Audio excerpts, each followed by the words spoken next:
Betsy Wilkerson, you have been selected to fill the vacant City Council seat for District 2 in Spokane. First of all, now you had a chance to let it all process and really hit you, I guess. Has it hit you yet? My pause should tell you it hasn't quite hit me yet. But what has hit me is I am humbled and I have been just overwhelmed by the community groundswell of support.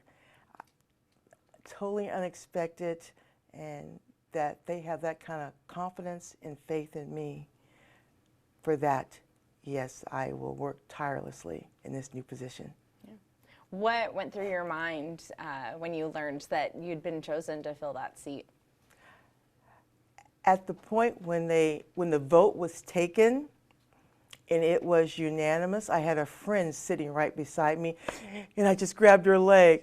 It's like, oh my God, in my head, oh my God. And at that point, I just said, thank you, God, because it was His work. It certainly was not mine. So one of the questions we wanted to check in with you on, a lot of times we get a chance to really get to know the candidates through election cycles. So take an opportunity to really get to know you. First of all, what made you decide to fill this vacancy?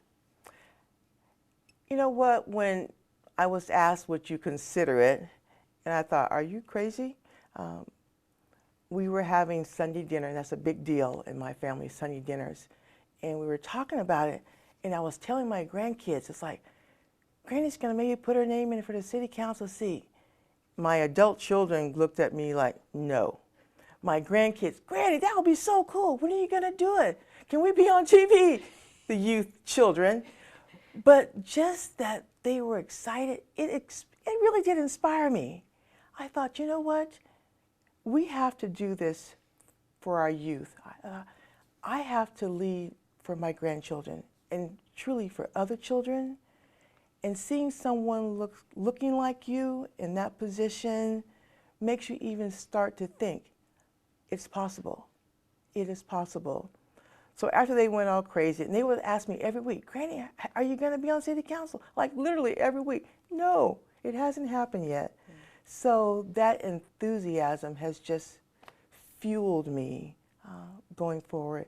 I will also say in my group home, the men I care for, they're asking me every day too, and they're all into it, and they're following this on TV.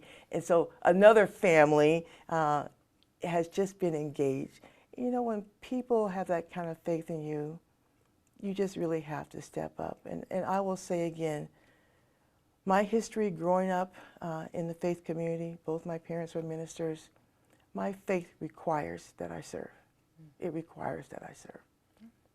That's well said, yeah.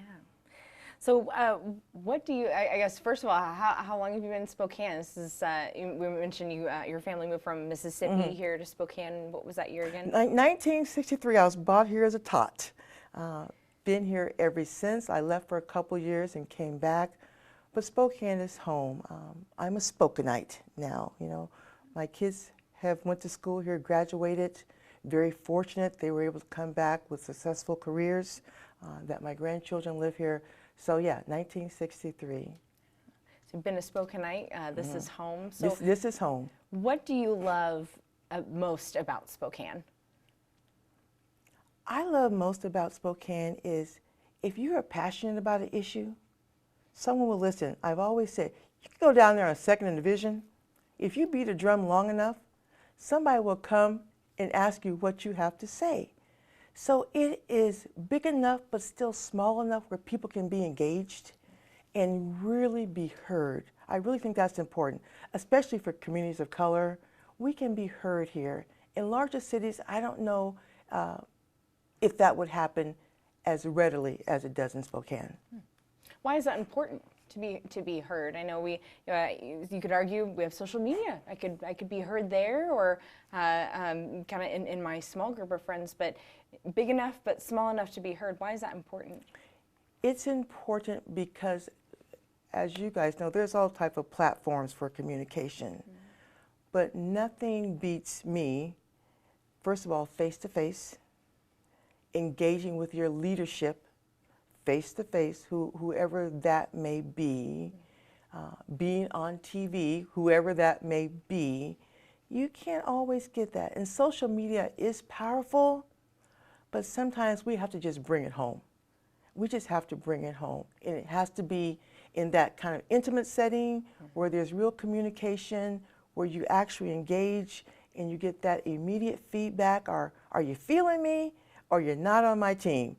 I think that's critical. And then that way we can kind of figure out how we can navigate at least to get to where we want to go, even though it may be a different pathway.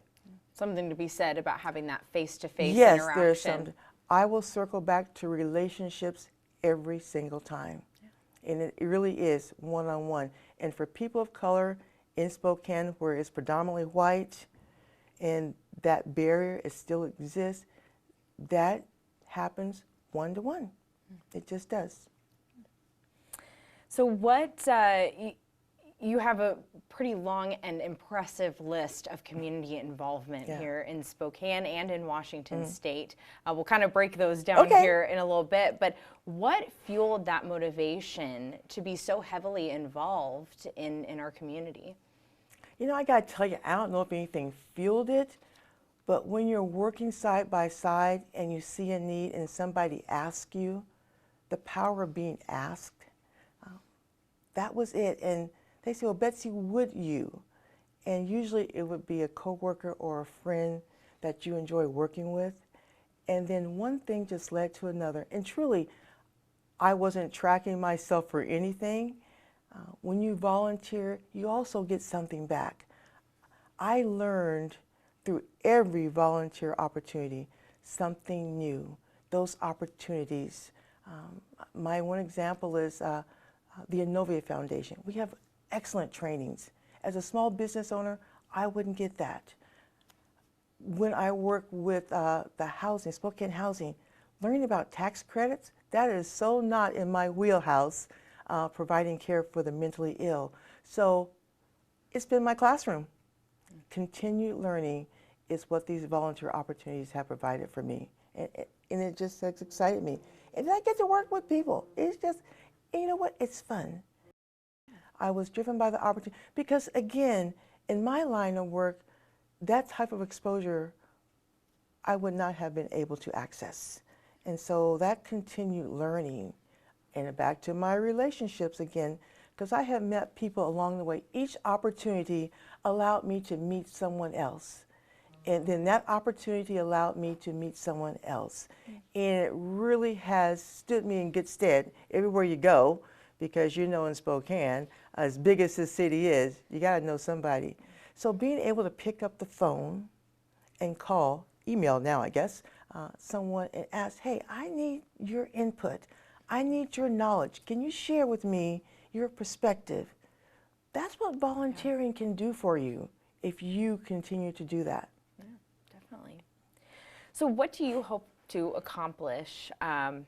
Oh, forgive me, I'm backtracking. I wanted to talk about your time serving in the state. You served under, I believe, three governors. Yes. Which governors Locke, and what did you do? Gregoire, and now Inslee. I was invited to serve on the Commission of Judicial Conduct. And that commission oversees when people have complaints about judges and how they've been treated in the courts or whatever it may be. You can actually file a complaint. And there is a body of people who review those complaints, and many are dismissed, but there are some that really do rise to the level of a judge being sanctioned. The exposure to the court system on the other side, I always call it behind the road, is a fascinating thing. As with any industry, there are some that are better than others. I stayed on. I got to fill the role of a public member, and the role of the public member is to pass the sniff test. If you had to be asked in the community, is this right? What would the people say? Not what their colleagues, other judges would say, but what would the community say, and would that seem fair to them? And so under these three governors, which all were amazing for me, I served a term and I was ready to go, and they go, oh, no, no, no, serve another term.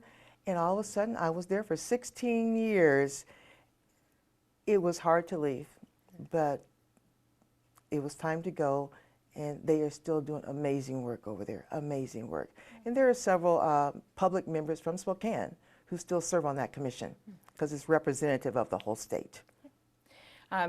Quite a few years spent doing that. Years. Yeah. You can cut this out, but I thought I should be getting a retirement check from you guys. Yeah, right? That's a dedication. It was a dedication. Yeah. I will tell you, Amanda, when I commit, I am dedicated. I spent about the same number of years in the junior league. When you rise to the level of president, it is not a short stint. I spent about 9 years with Women Helping Women Fund. I have been with the Emmanuel Family Life Center on the Bethel AME campus probably 15 years plus. But you get in and you know the work, and you really want to see it to its fruition. You know, you want to see it get across the finish line, or whatever the goal is, and that, you know, feeds the soul too. You know that you've been a part of something. And a lot of people don't talk about it, but it's nice to know that for my children, they will know that I have left a legacy, that I have actually been here, and while I was here, I did something. Oh, man, so good. Yeah. I wonder, from your experiences, like you said, when you're in it, you're in it. What are some things that maybe you learned from your past volunteer experiences or working with the state that you can apply to your new position as city council member? Well, there are a lot of things I can apply, especially from my nonprofit world. Just knowing my city through the process of awarding grants through the foundation, and what they're doing and what's new and how people are being served. But the whole budgeting process, the revenue generation, working with capital funds with the Carl Maxey Center. We are a new nonprofit. We're like 2 years old. We bought a building, got it paid for, and starting renovation in less than 2.5 years. For the people in the nonprofit world, that's like a rapid pace. Normally it takes forever to get there. But what I've learned, especially in my nonprofit, is balancing the wants and the needs of the people with the resources that are available. And that is the opportunity, and that's the challenge, knowing that you will not be able to make everyone happy, but based on the information we have and the input, we make the best decisions we can. That's also toughened my skin a little bit, being out there in that public venue, because people just come up to you, and you just got to be ready for that, you know? You just got to be ready for that. And so that I'm well versed in. Yes. So what do you hope to accomplish as Spokane's newest city council member? You know, I hope to accomplish, there's a lot of things going on, and I think Spokane is right there to do good stuff. I really do believe that, or else I would not have stepped up if I didn't think I could make a difference. A couple of areas, of course, the mentally ill is my heart. That's what I've done since 1993, caring for people. So that's important to me. The whole city's diversity strategic initiative, that's important to me. Spokane speaks of being a place for everybody. Well, people of color don't all feel that way. And so if we're going to talk about it, I want to make us be more deliberate in our approach. The plan's great. I want us to work the plan. One of the areas is building partnerships with businesses of color and strengthening those relationships and bringing them in. We are in the position of power, the city council, and you have these businesses struggling out there. And so in our leadership position, I feel we have to go to the people. The people shouldn't have to always come to us because we work for them. That's important to remember to me. Transportation is huge for me too, because I live in Browns. My business is in Browns Addition, and I told the story during the big snowstorm. My employees who drove their cars couldn't get to work. The ones on public transportation, on the city buses, made it. And so, again, how a city moves, how it moves its people, where it provides these growth corridors in the value added, it gets more cars off the road. We're going to talk about climate change. Let's look at that. I know a lot of people who don't even want a car. It's kind of fascinating because when I was a teenager, that's the first thing I wanted was a car. Now, young people, that's not such a big deal for them. They are more than happy to bus it or Uber it. But we still have to move people. And our seniors and our disabled, they are part of our city. We have to, those are the things I want to keep in the front of my mind because I live it every day. I live it every day. So it will be there, and I will advocate for that. So what would you say, maybe, or would you say those are maybe your top 3 issues? Yes, I would start with that, yes. Yeah. Let's see. So tell me a little bit more about your family and kind of your day-to-day life here in Spokane. Crazy. So Amanda, my day starts about 6 a.m. My triplet grandchildren, when they were born, their parents were already outnumbered. So almost every day since they've been born, I start my day, I go to their house. Right now I get them up, I cook breakfast, I get them off to school. That centers me, and it keeps in front of me what's really important: family, people who love you, and of course I get my hugs and kisses. Then I can go into work and start my day caring for the people that I also care for. So I get to work, I get there, they're waiting on me, sometimes with problems, but lots of times they're just there to give me a hug and see how I am. Because I know what I do every day, Amanda, makes a difference in these people's lives. And it's important because everybody matters. And everybody I care for is either somebody's brother, uncle, cousin. They are somebody's loved one. So that gets me to about 2 o'clock. And then I'm sure I got a meeting somewhere around the city, some board that's important to me, coffee, that's important to me. And back to relationships. I have a group of sister friends. There's about 5 of us. We've been together for a long time. And we make it a priority to at least every other Friday night get together and just do sisterhood kind of stuff.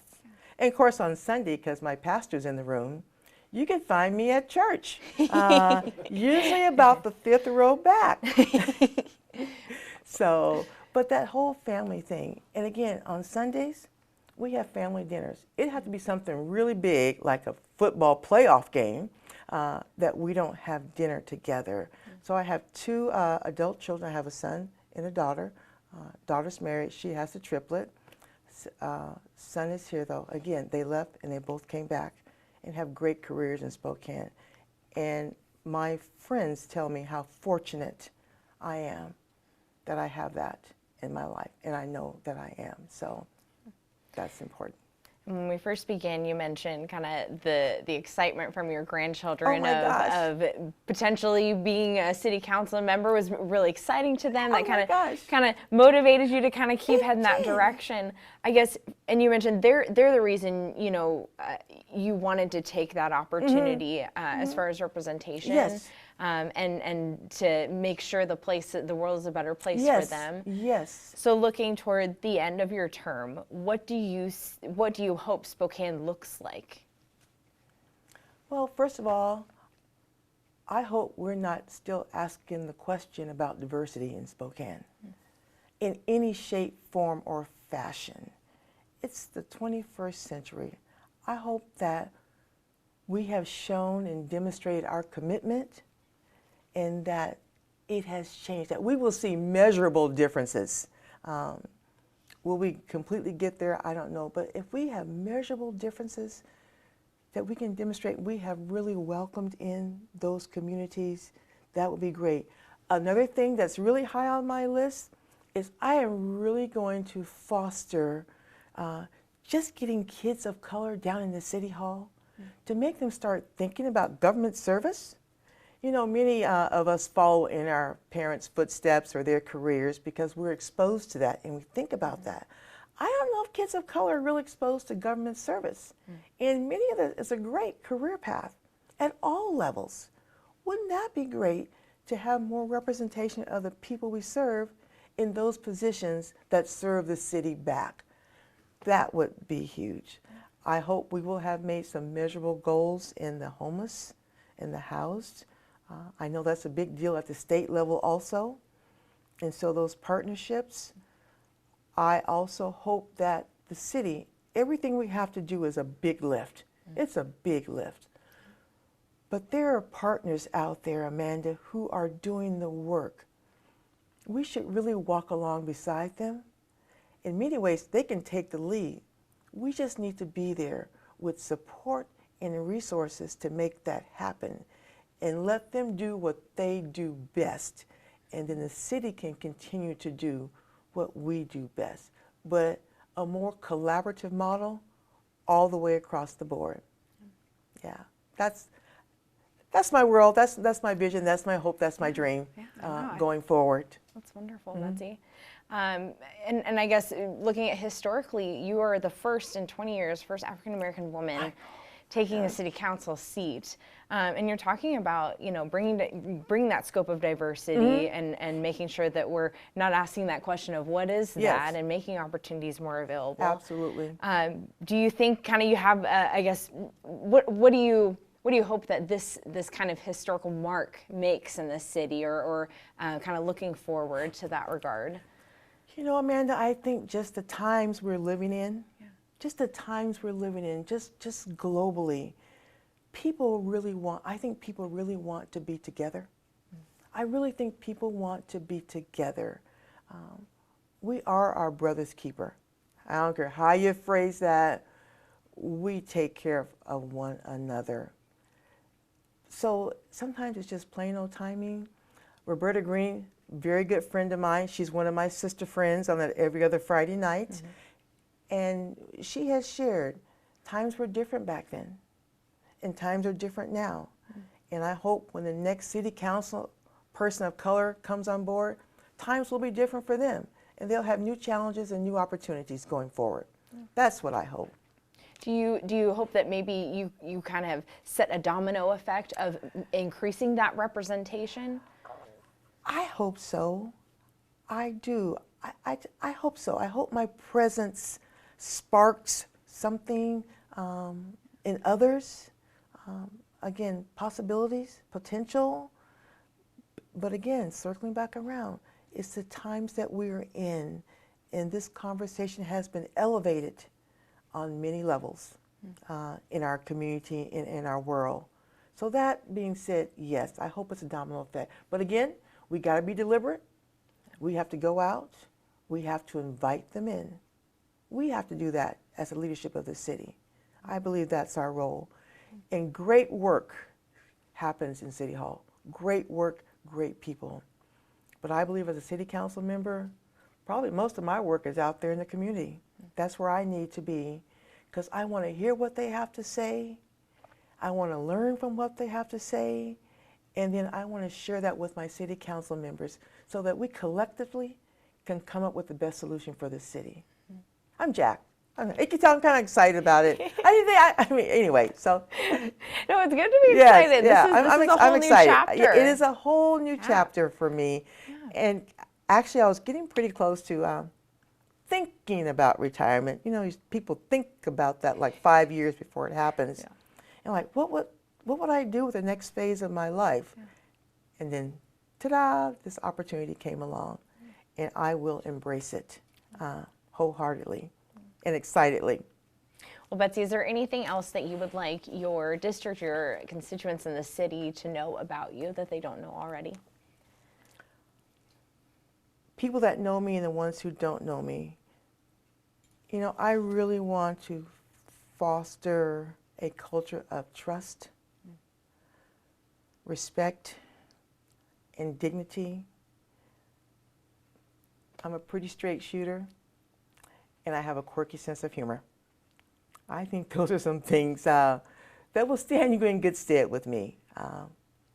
And I love Spokane. Spokane's been very good to me and my family. I like it to be that way for all the people who live here. Great. I think that hits it on the head. Awesome. We did? Yes. What do you think? As a Spokanite, Yes. should I be proud of our minority heritage like Chase and Maxie? Oh my gosh. Or is there still so much work to do that that's all in the past? How You know, should I feel? I think Spokane should feel proud. Jim Chase, now that was groundbreaking when he became our mayor. Roberta Green, when she became city council. Carl Maxey, so his son Bevan and I went to high school together. We never thought we'd be in leadership roles because we were kind of flaky in high school. But Carl, I mean, people who put themselves out there on the front line in Spokane, Spokane's a better place for it. And if we are not proud, we should be. Other cities have not been as fortunate to have such iconic black leaders come out of a city our size that's predominantly white. And so that Spokane embraced them at that time, for that, I'm thankful. So yes, so I do feel the weight of my role as a woman of color. I do, I feel that. Do I speak for all black people? No, I do not. But I want to be a voice for them. I want to amplify their voices and other communities of color's voices that are not always heard. That, I think, is important. That's a good question, Jeff. Well, you can't go through Happy Watkins. Oh, yeah, dream dream state state. should not be changed. You cannot, but you think about Jim Chase. So when Jim Chase became mayor, I was still young. He still had his body shop, if you were around then. Yes. And he helped pay for Hamp's Camp, Full Gospel Mission, who was another iconic black leader. Bishop Hamp at the Full Gospel Mission Church sponsored a camp 1 week out the summer for kids of color, inner city kids who'd never been to camp, never been to the lake, never been outside the city limits, never been in a boat. I went like, gosh, many, many years. It was faith-based, but it was good, wholesome fun. And it was a way for us to come together at absolutely no cost. No cost. Wow. When he went to glory, we have never been able to recreate that experience for our inner city youth. That would be something to start thinking, oh, that's a seed planting. That's something else I think we could look at. We have inner city youth. When you talk to them, they have been born here, and many of them have died here and have never left the city limits of Spokane. My grandkids went to Eastern as a field trip, and they said, Grand, it's a long ways away. Well, anything on the school bus is a long ways away. But for them, that was far away. And I thought, wow, we just got to, Amanda, we can do better. We can. You know, everything we need to make Spokane better is right here. I believe the people are here, the resources are here, the people who want to do it have the time to do it. I really do believe that. I mean, I'm just passionate about that we have everything we need to make Spokane a better place for everybody.